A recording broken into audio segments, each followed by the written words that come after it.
তো এবার যে নিউজটি দিতে চাই, মানে যে নিউজটিকে কাটাছেঁড়া করব, মূলত আমাদের চ্যানেল এটাই, কাটাছেঁড়া করব, অর্থাৎ ভদ্রভাবে যাকে বলে বিশ্লেষণ। তো এবার যে নিউজটি বিশ্লেষণ করব সেটি হচ্ছে আমাদের প্রতিবেশী দেশ ভারত।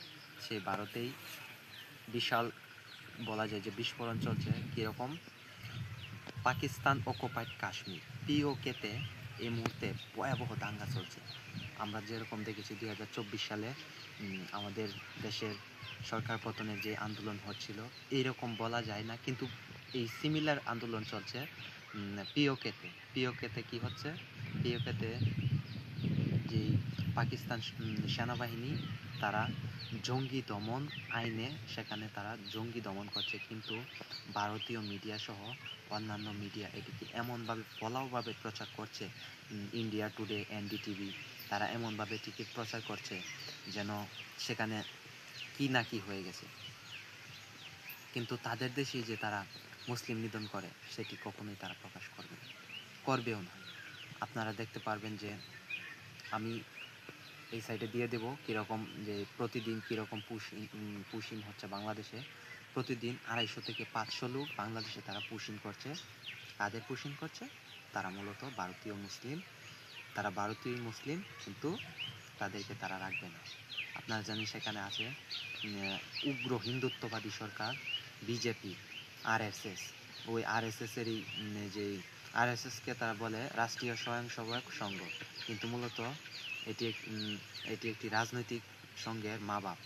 তো এবার তারা যেই পাকিস্তান অকুপাইড কাশ্মীর রয়েছে সেখানে তারা গুপ্তচর সংস্থা আছে, ভারতের গুপ্তচর সংস্থা রিসার্চ অ্যান্ড অ্যানালাইসিস উইং, সেখানে তারা মিশন পরিচালনা করছে। এটি বলা অপেক্ষা রাখে না যে সেখানে তারা দীর্ঘদিন ধরেই প্রচেষ্টা চালাচ্ছে কীভাবে সেখানে অস্থিতিশীল পরিবেশ তৈরি করতে পারে।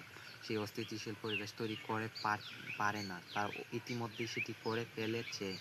কীরকমভাবে করে ফেলেছে আপনারা নিশ্চয়ই আমার সাইডে দেখতে পাচ্ছেন যে এখানে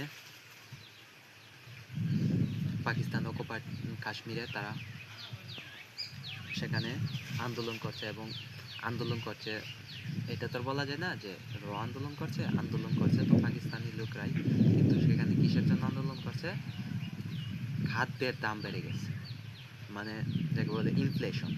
তো ইনফ্লেশন তৈরি হলে একটি দেশের জনগণের মধ্যে যেই তৈরি জনরোষ সরকারের মধ্যে আসবে, এটা স্বাভাবিক। কিন্তু কেন শুধু পিওকের মানুষরা আন্দোলন করছে? পাকিস্তান কি শুধু পিওকে নিয়েই? পাকিস্তানে অনেকগুলো রাজ্য আছে, কিন্তু সেই রাজ্যের মানুষগুলো তো তারা এই আন্দোলন করছে না। কেন পিওকের লোকরাই কেন করছে? কারণ সেখানে ভিন্ন দেশের গোয়েন্দা সংস্থার মদত আছে, সেই মদতেই তারা এরকমটা করছে। এখন যদি বলি যে ভারতের কি শুধু পিওকেতেই তাদের মিশন পরিচালনা করছে? মোটেও নয়। তারা তাদের মিশন পরিচালনা করছে বেলুচিস্তান, পিওকে, এই তারা আন্দোলন করছে কেন? ইনফ্লেশন নিয়ে। কিন্তু ইনফ্লেশন করছে শুধু পাকিস্তানের পিওকেতেই নয়, সারা ভারতেই এবং সারা পাকিস্তান এবং বাংলাদেশেও প্রচুর ইনফ্লেশন হয়েছে ইরান এবং ইসরায়েল যুদ্ধের কারণে। আপনারা জানেন যে এই ইরান এবং ইসরায়েল যুদ্ধের কারণে শুধু দক্ষিণ এশিয়া নেই, পুরো পৃথিবী জুড়ে ইনফ্লেশন হয়েছে, সেটি মেনে নিতেই হবে। কিন্তু সেখানে ভারত যে কাজটি করছে সেটি একটি চরম গর্হিত কাজ। কেন আমি সেটিকে চরম গর্হিত কাজ বলছি? একটি দেশের ভূখণ্ডকে তারা বিচ্ছিন্ন করে ফেলতে চাইছে। আপনারা জানেন যে ভারত একটি যে রাষ্ট্র যারা সবসময় চায় অখণ্ড ভারত প্রতিষ্ঠা করতে। অখণ্ড ভারত প্রতিষ্ঠা করবে কেন তারা? কারণ সেটি তাদের যে প্রতিষ্ঠিত ভূমি আছে সেখানে তারা অখণ্ড ভারতের স্বপ্ন দেখে। কিন্তু আমার মতো সাধারণ মানুষরা বেঁচে থাকতে, বাঙালি বেঁচে থাকতে কখনোই এটি হতে দেবে না। আমরা কখনোই অখণ্ড ভারতের অংশ হতে চাই না। আমরা স্বাধীন বাংলাদেশের নাগরিক, আমরা সবসময় স্বাধীনতা বজায় রেখেই চলতে চাই, এবং আমরা তাদের সাথে সাম্য এবং ন্যায্যতার সম্পর্ক করতে চাই। কোনো রকম, আমি আবারও বলছি, কোনো রকম যে দেয়া নেওয়ার সম্পর্কর বাইরে আমাদের সম্পর্ক হবে না, না, এটি কখনোই হওয়ার নয়। আচ্ছা, ঠিক আছে। হ্যালো দর্শক, আপনাদেরকে প্রথমেই একটি মজার এবং হাস্যকর নিউজ দিয়ে শুরু করতে চাই, কিন্তু এটি আসলে মজার মোটেও নয়, হাস্যকর মোটেও নয়। কেননা এটি বর্তমানে বলা যায় যে এটি একটি বিস্ফোরক নিউজ, কিন্তু আন্তর্জাতিক মিডিয়াগুলোতে আপনি সেটি দেখতে পাবেন। তো আমার সামনে রিপোর্টটি রয়েছে। রিপোর্টে দেখা যাচ্ছে ইরানের পারমাণবিক অস্ত্র নিয়ে যুক্তরাষ্ট্রের মাথা ব্যথা শেষ নেই। কিন্তু এই পারমাণবিক অস্ত্রের পেছনে যুক্তরাষ্ট্র বিলিয়ন বিলিয়ন ডলার খরচ করছে। আমি আপনাদেরকে সঠিক হিসাবটা বলি।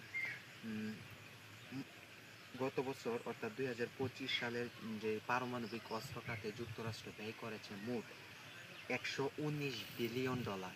সংখ্যাটা হিসাব করতে পারছেন? 119 বিলিয়ন ডলার তারা পারমাণবিক অস্ত্রের পেছনে খরচ করেছে। এখন কি বলবেন, এটি কি মোটেও হাস্যকর নিউজ? না, এটি মোটেও হাস্যকর নিউজ না। কিন্তু এটি বিষয়টি মজারও বলা যায় না, কিন্তু এটি একটি বিস্ফোরক নিউজ, কিন্তু সেটি আপনি আন্তর্জাতিক মিডিয়াগুলোতে দেখতে পাবেন না। তো এই রিপোর্টটি আমি সংগ্রহ করেছি তুরস্কের আনাদুলো এজেন্সি। আনাদুলো এজেন্সি আমরা জানি যে মুসলিম বিষয়ে একটি প্রভাবশালী নিউজ। এবং এরপর আপনাদেরকে যেই নিউজটি আমি পরিবেশন করতে চাই এবং সেই নিউজটি কাটাছেঁড়া করব, সেই নিউজটি হচ্ছে কাতারের কাছে যুক্তরাষ্ট্র 1.98 বিলিয়ন ডলার অস্ত্র বিক্রির অনুমতি দিয়েছে। যুক্তরাষ্ট্রের যে প্রতিরক্ষা দপ্তর আছে ফেডারেল, সেখানে 1.98 বিলিয়ন ডলার অস্ত্রের ছাড়পত্র দিয়েছে তারা কাতারকে। তো কাতার এত পরিমাণ অস্ত্র কিনছে কেন, এখন প্রশ্ন উঠতে পারে। যেহেতু আগেই বলেছি নিউজটিকে কাটাছেঁড়া করব। এখানে আপনারা জানেন যে যুদ্ধের কারণে মার্কিন যুক্তরাষ্ট্রের অর্থনীতি ভঙ্গুর অবস্থায় আছে। সেই অর্থনীতিকে সাপোর্ট দেওয়ার জন্যই মূলত মার্কিন যুক্তরাষ্ট্রকে পরোক্ষভাবে সাপোর্ট দিচ্ছে আমাদেরই মুসলিম বিশ্বের একটি দেশ কাতার। সেই কাতার 1.98 বিলিয়ন ডলার তারা সহায়তা, তো সরাসরি বলা যাবে না, তারা প্রতিরক্ষা যে বাজেট আছে সেখানে তারা অন্তর্ভুক্ত করেছে 2026 অর্থবর্ষে। এখানে কেন? এখানে তারা ইরানকে কাউন্টার করবে। তো ইরান তাদের কোন পাকা দানে মই দিয়েছে? তো ইরান মোটেও তাদের পাকা দানে মই দেয়নি, বরং যুক্তরাষ্ট্র, ইসরায়েল এবং মুসলিম বিশ্বের যে জিসিসিভুক্ত দেশগুলো আছে তারাই ইরানের পারমাণবিক যে সাইটগুলো আছে সেখানে, তো আপনারা জানেন যে ভয়ঙ্করভাবে হামলা করেছে। এবং এটিকে বলা যায় না পাকা দানে মই দিয়েছে, তারাই মূলত মই দিয়েছে, কিন্তু এখানে তারা যুক্তরাষ্ট্রকে সহায়তা করার জন্য এটি এমনভাবে করছে। এবং আমি আপনাদেরকে পুরো নিউজটি, আচ্ছা তারপরে ওইটা তো কাটাছেঁড়ার মধ্যে আছি আমরা, এরপর আমরা আরেকটি নিউজ দিব। এইমাত্র যেহেতু পেলাম, হরমুজ প্রণালীর কাছে গতকাল সোমবার মার্কিন সামরিক হেলিকপ্টার অ্যাপাচি, মার্কিন যে অ্যাপাচি হেলিকপ্টার আছে, আপনারা জানেন যে যুক্তরাষ্ট্র এটিকে বিশ্বের সর্বোচ্চ মানের হেলিকপ্টার দাবি করে, সামরিক হেলিকপ্টার, কিন্তু মোটেও এটি বিশ্বের সামরিক হেলিকপ্টার নয়। সেখানে একটি অ্যাপাচি হেলিকপ্টার দুইজন ক্রু নিয়ে তারা বিধ্বস্ত হয়েছে হরমুজ প্রণালীর কাছে। এখন এটি কি বাতাসের মাধ্যমে হয়ে গেছে? মোটেও না, এটি হয়েছে ইরানেরই মাধ্যমে, কিন্তু তারা এটি প্রকাশ করবে না। তারা দাবি করেছে যে এটি যান্ত্রিক ত্রুটির কারণে বিধ্বস্ত হয়েছিল, কিন্তু মোটেও নয়, এটি যান্ত্রিক ত্রুটির কারণে বিধ্বস্ত হয়নি। হেলিকপ্টারটি বিধ্বস্ত হয়েছে ইরানের যেই রাডার আছে, রাডারের থেকে যে মিসাইল বেরোয় সেই রাডার দিয়ে তারা এই হেলিকপ্টারটিকে তারা প্রতিহত করেছে। এই হেলিকপ্টারটি প্রতিহত, আমি পুরো নিউজটি পড়ে শুনি। হেলিকপ্টারটি আকাশপথে